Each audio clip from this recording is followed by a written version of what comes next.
सखा, ये मेरे सखा है। कृष्ण स्यासीत सखा, कृष्ण के सखा। क्या गुण है भाई ऐसे सखा में? ये जिसके लिए कहा ब्राह्मण, ब्राह्मण है। आज ब्राह्मणों की बात आ जाए तो लोग कितने बड़े बड़े एग्जाम्पल देते हैं। बात आ जाए ब्राह्मणों की, माफ करना कुछ लोग मेरी बातों को अनुचित मानेंगे, टिप्पणियां करेंगे, बोलेंगे, लेकिन मैं फिर भी कहूंगा ब्राह्मण की बात आए तो लोग क्या क्या नहीं कहा करते हैं, लेकिन आज अगर उनसे पूछ लिया जाए कि ब्राह्मण की परिभाषा क्या है तो परिभाषा नहीं बता सकते। ब्राह्मण का काम क्या है तो वो ये नहीं जानते हैं ना। अगर हमसे आज पूछ लिया जाए कि एक ब्राह्मण की व्याख्या क्या है, पता नहीं है। आज केवल कागज पर संगठन बनाए जा रहे हैं, आज केवल कागज पर नाम चलाए जा रहे हैं। परशुरामी ब्राह्मण फला, ब्राह्मण फला, ब्राह्मण।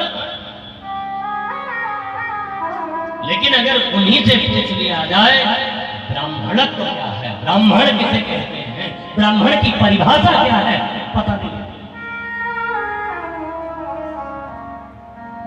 चौराहे पर बैठ करके बातें करने से ब्राह्मणत्व नहीं बनता। 2 रुपए की चाय और 3 रुपए के पेपर में ब्राह्मण बनाए और गिरा दिए, ये ब्राह्मण की परिभाषा नहीं है।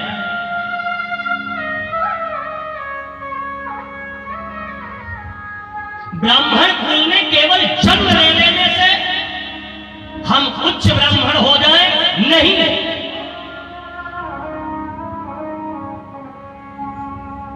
उठा करके शास्त्रों का अवलोकन कीजिए, नहीं तो सत्संग कीजिए साहब।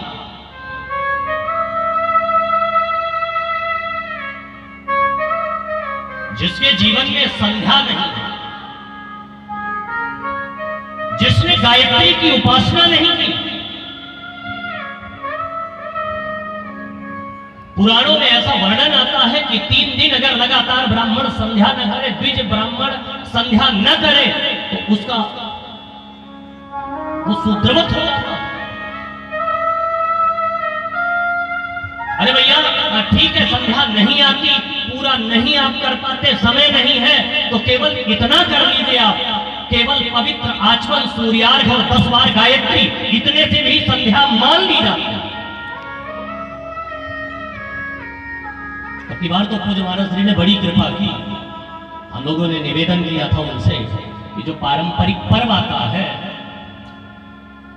उसमें संक्षिप्त संध्या का विधान दिया जाए, तो अब की बार उसमें संक्षिप्त संध्या भी दी गई।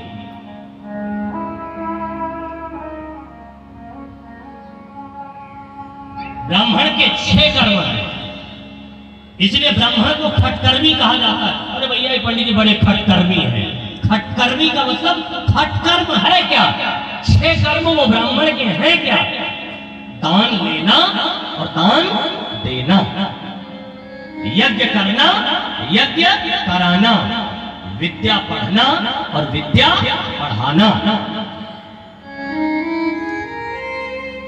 एक वो दौर हुआ करता था जब ब्राह्मण किसी के नाम पर जनेऊ उतार देता था तो उसका सर्वनाश होता था।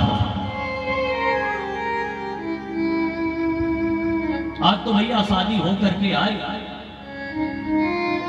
तो एक आध दिन भले चल जाए, दूसरे दिन तो भैया बनियान के साथ उतरी जानी, खूंटी पर टंगी जानी।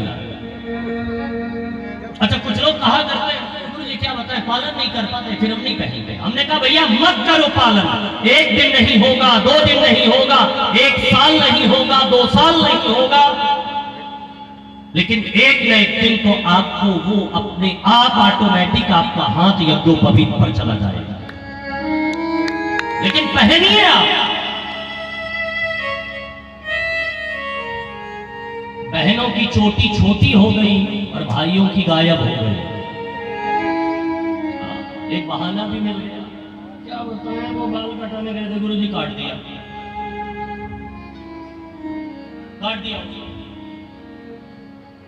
हमने कहा भैया याद करो वो भारत की भूमि, जब लोग शिखा सूत्र काटना उतारना पसंद नहीं करते थे, दीवार में चुनना पसंद किया करते थे। दीवार में हमें चुनवा दिया जाए मुझे स्वीकार है, लेकिन मैं शिखा और सूत्र नहीं उतार सकता।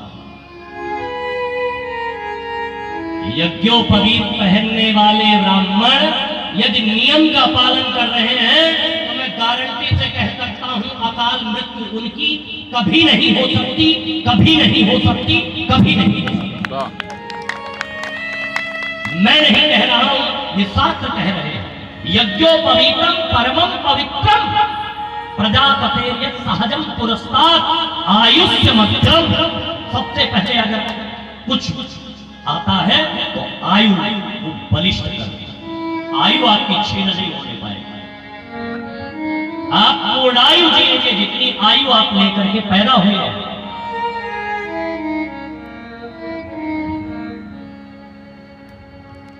जिस बच्चे के सर पर शिखा नहीं है, तो कहते मुझे बेटा पढ़ता तो है, याद नहीं होगा। हमने कहा कहां से याद होगा? बोल क्यों? हमने कहा भैया घर में टीवी लगाए हो, अच्छा छतरी ना हो तो रिमोट चलाते रहो, चैनल काम करेगा? नहीं आएगा।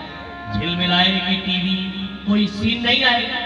हमने कहा भैया जब वो कैचिंग पावर वाली छतरी नहीं है तो सूर्य से वो कैसे तेज खींचेगी, और फिर कैसे आपके मस्तिष्क पर वो पढ़ा हुआ आपको सामने आएगा?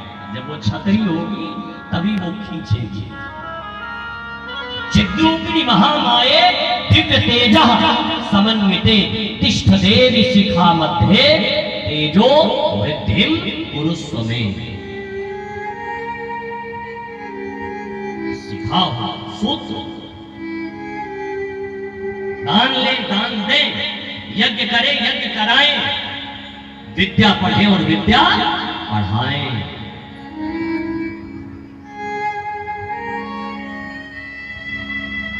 ब्राह्मण है वो,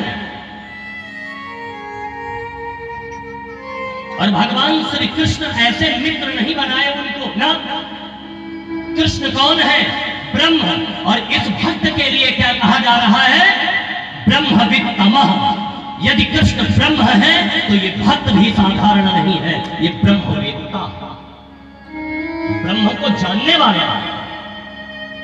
ब्रह्म का मित्र ब्रह्मवेत्ता ही हो सकता है, साधारण इंसान नहीं हो सकते ना।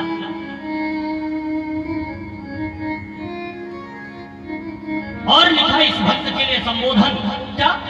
विरक्त इंद्रियार्थे, इंद्रियाणाम अर्थेषु विरक्ते। इंद्रियों पर जिन्होंने अपना आधिपत्य जमाया, और नोट कर लेना था, इंद्रियों के वश में जो चलता है वो भोगी कहा जाता है, और इंद्रियां जिसके वश में चलती हैं वो योगी कहा जाता है। इन्होंने इंद्रियों को अपने वश में करके रखा है। जितेंद्रिय है ये, मनोजयी है ये, मन पर इन्होंने अपना आधिपत्य जमाया। इस भक्त के